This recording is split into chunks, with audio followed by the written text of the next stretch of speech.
Formula क्या होता है बेटा, 2 cos c+d/2 into sine C minus d/2।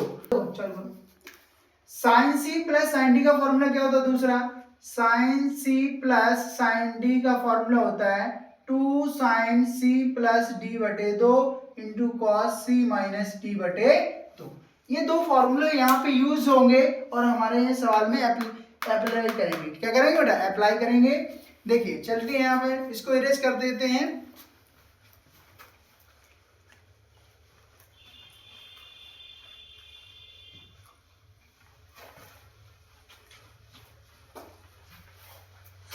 सवाल कहां तक पहुंच चुका था, sine C minus sign D. Sign C minus sign D का फॉर्मूला क्या था, 2 cos c+d/2। 2 cos c+d/2। तो देखो c आपका ये है और d आपका ये है, तो c कितना है 2α माइनस 2θ। तो साइन c हो गया, यानी कि c प्लस डी अपॉन 2 होता है, तो c ये है और प्लस डी, डी की वैल्यू यहाँ 2θ है, तो प्लस के 2θ और अपॉन में 2। ये हो जाएगा 2 cos c+d/2। 2 cos c+d/2। इतनी बात समझ में आई। फिर लिखा है साइन सी माइनस d/2, तो यहाँ लिख दीजिए साइन सी की वैल्यू है 2α माइनस 2θ। देखो सी की वैल्यू है 2α माइनस 2θ, माइनस डी की वैल्यू है 2θ, अपॉन में कितना है 2। बात समझ में आई कि नहीं पूरी, क्लियर एकदम।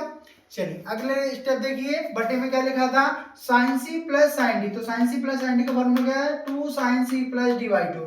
तो हो जाएगा 2 sin c की वैल्यू ये है आपकी, प्लस डी की वैल्यू 2θ अपॉन में 2 इज इक्वल टू, आगे क्या लिखा है, sign c+d/2 into cos C minus d/2। तो इंटू कॉस सी की वैल्यू यहाँ पे कितनी है 2α माइनस 2θ, ठीक है, माइनस डी की वैल्यू है 2θ और अपॉन में 2। बात क्लियर, ओके।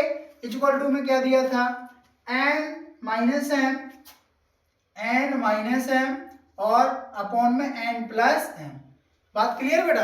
अब देखिए यहाँ पे ये 2 से 2 कैंसिल हो गया, बाकी आप देखो ऊपर क्या जाएगा, बचेगा cos 2 से 2θ कैंसिल हो जाएगा, 2θ यहाँ भी कैंसिल हो जाएगा, तो 2 से कैंसिल हो जाएगा, अल्फा बचेगा, ठीक है, गुणा साइन यहाँ पे कितना आ जाएगा बेटा 2α माइनस के 4θ अपॉन में 2 हो जाएगा, अपॉन कितना बचेगा साइन अल्फा बचेगा, गुणा यहाँ पे कितना बचेगा cos 2α माइनस 4θ अपॉन में